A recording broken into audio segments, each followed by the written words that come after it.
まさかのあれがお菓子に？じゃーじゃんじゃーじゃんじゃーじゃーじゃーじゃーじゃーじゃーじゃーじゃーはちさんは置いといて、海苔がスナック菓子になっていたので買ってきました。ロール状の味付け海苔のようです。味ははちみつ味。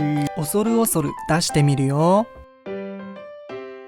うわー、なんか卒業証書入ってそうですね。これタイのお菓子なんですけど、よく割れずに日本まで来たな。宝島が見える。外側が蜂蜜でがっちりコーティングされてますね。それではいただきます。甘すぎる。味のりの感覚だったので脳がバグりました。確かにお菓子、ご飯の上には向かないかな。